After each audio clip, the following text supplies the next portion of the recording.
Belum kering mulut ini bahas pembubaran ibadah mahasiswa Katolik di Tangsel, sudah terjadi lagi pembubaran doa di rumah di PCI Perumahan Cermi Indah Kabupaten Gresik. Jemaat lagi doa di rumah digeruduk warga yang ngamuk.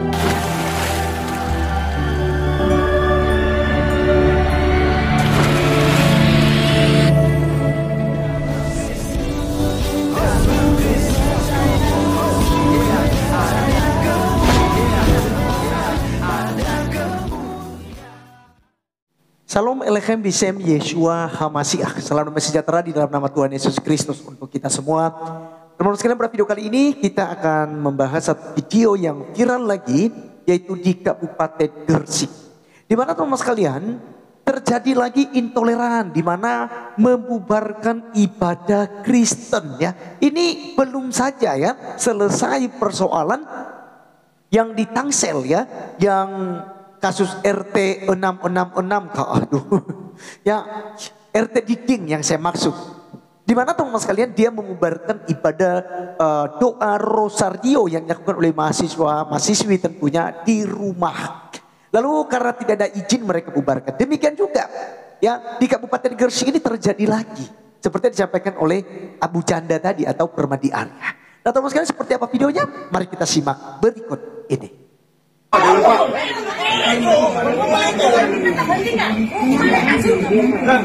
Belum kering mulut ini bahas pembubaran ibadah mahasiswa Katolik di Tangsel, sudah terjadi lagi pembubaran doa di rumah di PCI Perumahan Cermi Indah Kabupaten Gresik.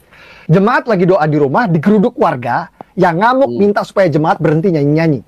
Klarifikasi pengurus RW, katanya di perumahan itu dilarang ibadah di rumah. Pak RW, kenapa yang tidak boleh ibadah di rumah cuma yang Kristen aja? Kenapa yang Islam masih boleh sholat di rumah? Kalau memang dilarang ibadah di rumah, ya yang Muslim juga tidak boleh dong sholat di rumah. Kalau cuma berlaku ke warga Kristen aja, itu namanya diskriminasi sara dan fobia sama agama Kristen, Pak RW. Yang kayak gini mau protes penindasan Zionis, sementara di negeri sendiri jadi Zionis, nindas ke umat Kristen. Umat Islam boleh ibadah sholat di rumah, tapi umat Kristen tidak boleh ibadah nyanyi di rumah.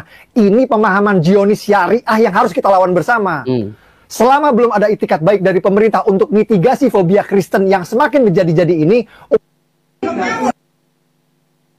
Oke, teman-teman sekalian, itulah videonya kita sudah saksikan bersama. Dan ini Permadi Arya ini seorang aktivis ya, dan dia adalah seorang Islam yang cukup taat dan juga paham tentang Islam ya. Teman-teman sekalian, dia mengomentari karena kita lihat video-videonya ini tidak suka dengan kaum intoleran ya, sama seperti Gus Islah Bahrawi ya.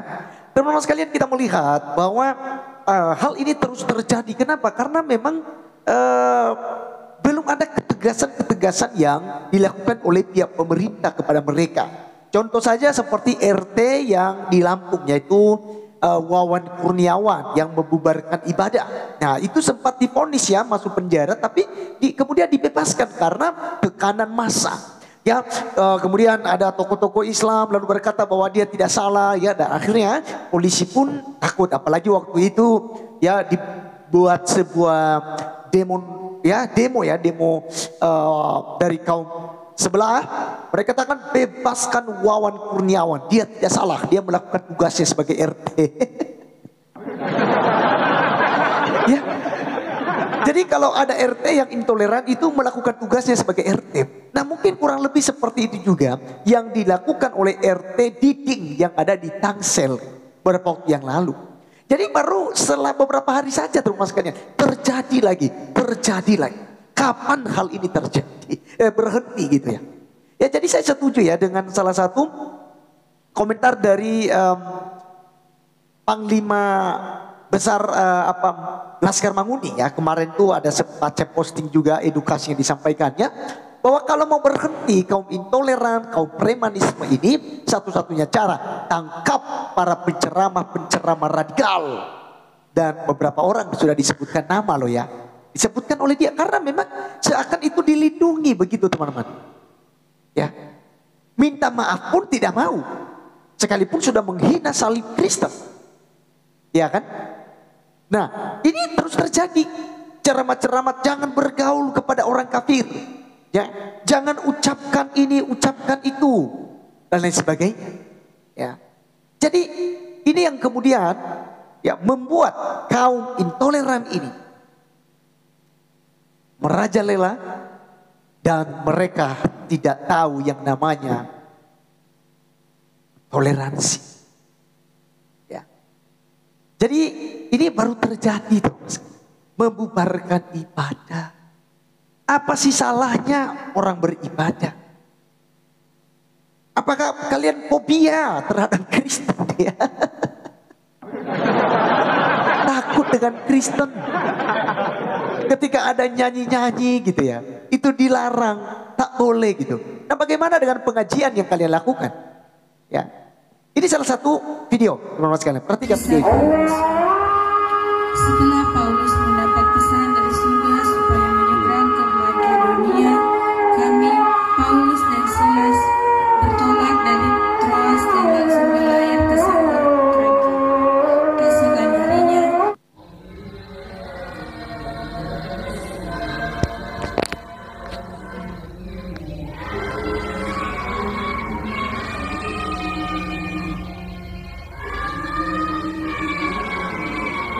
Ya, teman-teman sekalian, itulah video ini ya. Ini kalau bicara toleransi, sekalipun ada toa suara masjid ya gitu ya, di sebelah itu ada suara pengajian misalnya di depan rumah, itu tidak menghalangi orang Kristen dan orang Kristen ya tidak marah-marah. Orang Kristen tidak demo tuh, tidak minta izin gitu. Mana izinnya? Bahwa boleh ibadah di sini, boleh doa di sini. Iya kan? Tidak perlu izin untuk doa. Saya setuju dengan Permadi Arien. Ya, musola bagi umat Islam untuk berdoa, sembahyang. Tidak perlu urus izin. Nah, apa yang sama dengan orang Kristen? Yaitu rumah. Sebenarnya rumah doa. Apakah di rumahnya kah, di kosnya kah, di kontrakannya kah? Dia bebas untuk beribadah. Tidak perlu izin. Yang perlu izin itu diurus izinnya adalah gereja, masjid, vihara begitu ya, tempat ibadah yang apa namanya itu, yang mengumpulkan banyak orang pastinya ya, umum gitu ya. Jadi itu yang diurus izinnya. Tapi kalau rumah didoa di rumah itu tidak perlu. Ya, orang Kristen memang udah biasa nyanyi-nyanyi gitu. Itu kan metode ya agama Kristen untuk menyembah Tuhannya. Metode umat Islam ya pakai toa. Mereka harus panggil umatnya gitu. Ya, kedengaran radius 50 meter persegi itu masih kedengaran. Nah, apa? Kita hidup ya saling berdampingan. Kita beda agama, tapi ingat kita sama-sama manusia, bos. Pakai otak. Kita sama-sama manusia. Anda juga belum tentu masuk surga. Anda juga belum tentu agamamu yang benar. Belum tentu juga Anda akan memperoleh surga yang dijanjikan lewat agamamu. Karena setiap agama punya keyakinan yang sama. Saya sebagai Kristen, saya beriman 100%. Orang di luar Yesus binasa, masuk neraka. Ini perspektif iman Kristen.